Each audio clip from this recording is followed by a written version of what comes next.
அனைவருக்கும் மீண்டும் எனது வணக்கங்கள். நான் இப்போ ஒரு கட்டுரை இக்கால கவிஞராகிய அந்த கவிஞர் தங்கமூர்த்தின்னு புதுக்கோட்டையைச் சேர்ந்தவர். அவர் ஹைக்கூ புத்தகம் ஒன்று எழுதியிருக்காரு. அந்த ஹைக்கூவில் காதல் முதல் குழந்தை வரை என்னென்ன சொல்கிறாரு, காதலை பற்றி சொல்கிறாரு, அப்புறம் திருமணத்தை பற்றி சொல்லுவார், அப்புறம் குழந்தை வரையும் சொல்லியிருக்காரு.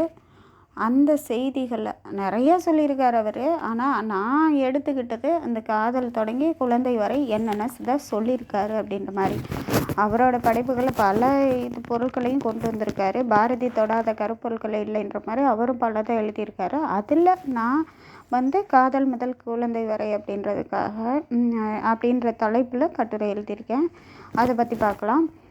கவிஞர் தங்கமூர்த்தியின் கைக்கூவில் காதல் முதல் குழந்தை வரை. முன்னுரை. புதுக்கோட்டை மாவட்டத்தைச் சேர்ந்த தங்கமூர்த்தி ஓர் தமிழ் கவிஞர் ஆவார். இவர் 10க்கும் மேற்பட்ட கவிதை தொகுப்புகளை வெளியிட்டுள்ளார். பல்கலைக்கழகங்களிலும் கல்லூரிகளிலும் இவரது நூல்கள் பாடத்திட்டத்தில் உள்ளன. இவரது கவிதை நூல்கள் ஆங்கிலம், ஹிந்தி, பிரெஞ்சு, மலையாளம், தெலுங்கு, கன்னடம் ஆகிய 7 மொழிகளிலும் மொழிபெயர்க்கப்பட்டுள்ளன. இக்கவிஞரது கவிதைகள் இலக்கிய மற்றும் பட்டிமன்ற மேடைகளில் மேற்கோளாக காட்டப்பட்டு வருகின்றன. இவரது முதலில் பூத்த ரோஜா என்ற கைக்கூ தொகுப்பில் காதல் தொடங்கி குழந்தை வரையிலான பதிவுகளை ஆராய்வது இக்கட்டுரையின் நோக்கமாகும். கவிஞர் தங்கமூர்த்தியின் கவிதைகளில் காதல், அந்த முதலில் பூத்த ரோஜா அப்படின்ற ஒரு புத்தகம்தான். முதல் புத்தகத்தை எடுத்துகிட்டு அதில் தான் பார்க்குற காதல். கண்களால் தான் காதல் உருவாகிறது, காதலை வெளிப்படுத்தும் அறிவிப்பு மணியோசை கண்கள். கண்களால் தான் காதல் உருவாகிறது, காதலை வெளிப்படுத்தும் அறிவிப்பு மணியோசை கண்கள். கண்களின் பார்வைக்கு இணங்காத ஒரு பெண் கரத்தினால் வலிய கைப்பற்றினாலும் இணங்க மாட்டாள். காதலர்களின் கண்கள் இரண்டும் காதலை உணர்வதற்கு என்றெல்லாம் கண்களையும் காதலையும் பற்றி பல்வேறு கருத்துக்கள் நிலவ கவிஞர் தங்கமூர்த்தியும் தன் கைக்கூவில் அதுவரை நட்பாக இருந்து அந்த நிமிடம் காதலனின் காதல் வயப்பட்ட தருணத்தை விழிகளில் ஊதி தூசி எடுத்தாய் தூசி வெளியேற உள்ளே நீ. விழிகளில் ஊதி தூசி எடுத்தாய் தூசி வெளியேற உள்ளே நீ என முதலில் பூத்த ரோஜா என்ற கவிதை தொகுப்பில் 18வது கவிதைகளில் என்றவாறு பதிவு செய்துள்ளார். பின் அத்தலைவன் அத்தோழியிடம் தன் காதலை வினவ அவள் பதில் இருக்க மறுக்க முன்பு இருந்த நட்பையும் மறுத்து வெறுப்பை தன் பார்வையில் வெளிப்படுத்தி மௌனம் சாதிக்க அவளது மௌனத்தையும் ஒருதலை காதலன் பேசிவிடாதே இரத்தம் வந்துவிடும் இதழ்கள் மோதினாள் பேசிவிடாதே இரத்தம் வந்துவிடும் இதழ்கள் மோதினாள் என முதலில் பூத்த ரோஜாவில் 34வது கவிதையில் என்றவாறு சுட்டுகின்றார். தன் காதலை பல முறை தலைவன் வெளிப்படுத்தினாலும் அதை அவள் பெண்மைக்கே உரிய அச்சம், மடம், நாணம், பயிர்ப்பால் ஏற்றுக்கொள்ள முடியாத சூழலில் தலைவன் தன் ஒருதலை காதலால் பித்து பிடித்தவள் போல் தானே அவளை தானாக இறையனார் அகப்பொருள் ஆசிரியர் வழியில் இறையனார் அகப்பொருள் சுட்டியிருப்பார். அவளே தானே அவளே அப்படின்ற மாதிரி ஒரு நூற்பாலை சுட்டியிருப்பார். அதுபோல் இங்கே தங்கமூர்த்தி என்ன பண்ணுறாரு, உன்னை புகைப்படம் எடுத்தேன் இருட்டறையில் கல்வி பார்த்தேன் அடடா நான் உன்னை புகைப்படம் எடுத்தேன் இருட்டறையில் கழுவி பார்த்தேன் அடடா நான் என முதலில் பூத்த ரோஜாவில் 55வது கவிதையில் என்றவாறு புலம்புகின்றான். வரதட்சணை. சில இளைஞர்கள் ஊர் குலம் சாதி ஏற்றத்தாழ்வு போன்றவற்றை அறியாது செம்புல பயில் நீர் போல் அன்புடை நெஞ்சம் கலந்து திருமணம் செய்து கொண்டு மகிழ்ச்சியாக வாழ எண்ண பல இளைஞர் சோம்பேறித்தனமாக மனைவி கொண்டு வரும் பொருளிலேயே தன் பல தலைமுறையை கடத்த எண்ணி திட்டமிட்டு அதிக சொத்துள்ள பெண்ணாகவே மணக்க விரும்புகின்றனர் என்பதை தங்கமூர்த்தி இம்முறை விண்ணப்பித்தான் நம்பிக்கையோடு வசதியான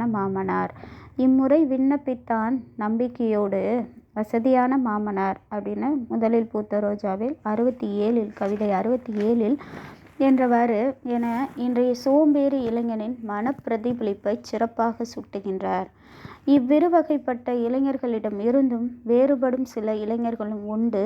அவர்கள் தம் தாய் தந்தை வரதட்சணை பெண் வீட்டாரிடம் கேட்பதை எதிர்க்கவும் பெண் வீட்டாரிடம் கேட்பதை எதிர்க்கவும் செய்கின்றனர்.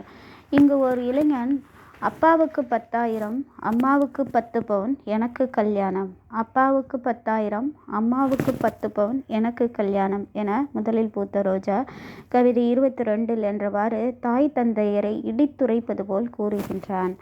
வசதியானவர்கள் வரதட்சணை கொடுத்தும் வரதட்சணை பெற்றும் ஆடம்பரமாய் திருமணம் நடத்த, ஏழைகளோ தங்கள் திருமணம் செய்யும் பொழுது அர்ச்சனை தட்டில் கூட காகித பூக்களை வைத்து நடத்தும் வறுமை நிலை. அர்ச்சனை தட்டில் கூட காகித பூக்களை வைத்து திருமணம் நடத்தும் வறுமை நிலை என முதலில் பூத்த ரோஜாவில் கவிதை 2 சுட்டுகின்றார். என வறுமை நிலையும் ஆங்காங்கே காணப்படுவதை படம் பிடித்து காட்டுகின்றார் கவிஞர் தங்கமூர்த்தி. இவ்வாறு வரதட்சணையை பெண் வீட்டாரிடம் அதிகம் பெற்று திருமணம் செய்து கொள்வதால் ஆண் வீட்டாரை சில பெண்கள் சிறிதும் மதிப்பதில்லை. மருமகளை அனுசரித்து சில மாமனார் மாமியார் சென்றாலும் பெண்கள் அவர்களுடன் கூட்டு குடும்பம் நடத்துவதில்லை. தனி குடித்தனத்தையே விரும்புகின்றனர். கணவன் மனைவி உறவு நிலை.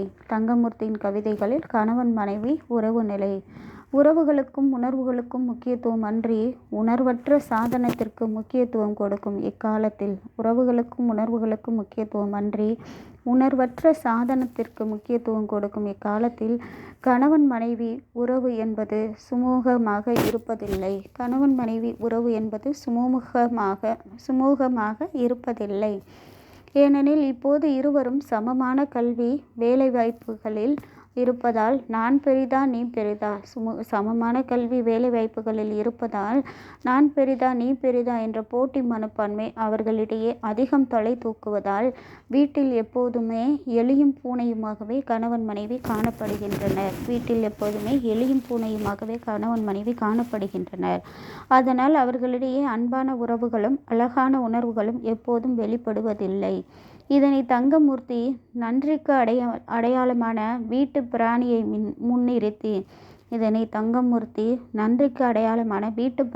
முன்னிறுத்தி வாசலில் நாய்கள் வாலாட்டின உள்ளே குரைக்கும்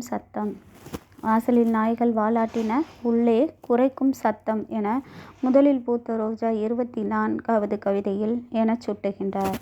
மேலும் யதார்த்தத்தை புரிந்து கொள்ளாத பிடிவாத தன்மையை பட்டிமன்றம் முடிந்து தாமதமாய் வீடு வந்தேன் வழக்காடு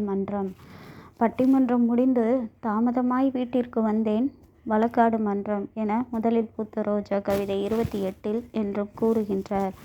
இருவரும் அலுவலகம் சென்றுவிட்டு வீட்டில் இருக்கும் கன நேர பொழுதிலும் நடக்கும் சண்டையை அவர் அழகாக பதிவு செய்கின்றார். மேலும் அந்த கன நேர பொழுது சண்டையை அவனுடன் சண்டை அமைதியாய் இருந்தால் பாத்திரங்கள் பேசின என முதலில் பூத்த ரோஜா 29வது கவிதையிலும் போர்வையை மீறியும் குளிரடித்த இரவில் கோபமாய் மனைவி குளிரடித்த இரவில் கோபமாய் மனைவி என முதலில் பூத்த ரோஜா கவிதை 39ல் என்றெல்லாம் ஒருவருக்கொருவர் வேறுபாடின்றி கணவன் மனைவியிடும் சண்டையை உள்ளது உள்ளவாறு கவிஞர் தங்கமூர்த்தி தனது கைக்கூவில் பிரதிபலிக்கின்றார். குழந்தை. அட்சய தட்டில் காகித பூக்களை வைத்து திருமணம் நடத்திய ஏழைகள் அடுத்த தலைமுறையிலும் ஏழையாகவே காட்சியளிக்கின்றனர். மிகுதியான வேலைப்பளு, குறைவான ஊதியத்தால் உண்ணுவதற்கு ஒருவேளை உணவோடு தங்க இடமின்றி பிளாட்பாரத்தில் குழந்தைகளோடு தங்கும் நிகழ்வை கொசுக்களின் தாலாட்டில் குழந்தைகளின் உறக்கம்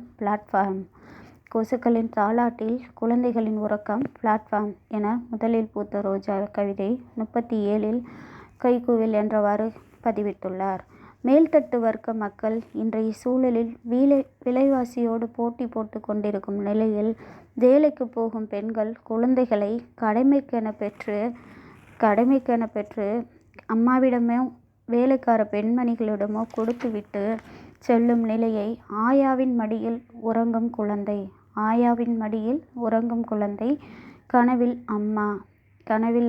ஆயாவின் மடியில் உறங்கும் குழந்தை கனவில் அம்மா என முதலில் பூத்த ரோஜா 59வது ஹைக்கூவில் என்றவாறும் விளம்புகின்றார். அவசர உலகத்தில் குழந்தையை பற்றியும் தாய் அலுவலகத்தில் இருக்கும் மலை போல் குவிந்திருக்கும் கோப்புகளுக்கு இடையேதான் இடைவெளி நேரத்தில் நினைத்து பார்க்க முடிகின்றது. அவசர உலகத்தில் குழந்தையை பற்றியும் தாய் அலுவலகத்தில் இருக்கும் மலை போல் குவிந்திருக்கும் கோப்புகளுக்கு இடையேதான் இடைவெளி நேரத்தில் நினைத்து பார்க்க முடிகின்றது. அலுவலகம் சென்ற அம்மாவிடம் தான் என்ன அலைகளை கூற முடியாத குழந்தை தனக்கு தெரிவதை சுவரெங்கும் கிறுக்கி வைக்கின்றன தாய் அறியும் மொழிகளில்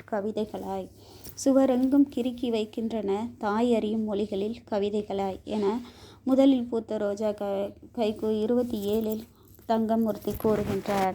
வேலைக்கார ஆயாவிடம் வளரும் குழந்தைக்கு இரவிலாவது தாயாகி சோறு ஊட்டலாம் என்றால், வேலைக்கார ஆயாவிடம் வளரும் குழந்தைக்கு இரவிலாவது தாயாகி சோறு ஊட்டலாம் என்றால் அக்குழந்தை சாப்பிடாது அடம் பிடிக்கின்றது. ஏனென்றால் அன்று அமாவாசை என நிலவில்லாத இரவையும் அக்குழந்தை சாப்பிடாது அடம் பிடிக்கின்றது. ஏனென்றால் அன்று அமாவாசை என நிலவில்லாத இரவையும் முதலில் பூத்த ரோஜா கவிதை 62ல் அதனை காணாது உண்ண மறுக்கும் குழந்தையையும் கவிஞர் கண்முன் நிறுத்துகின்றார். முடிவுரை.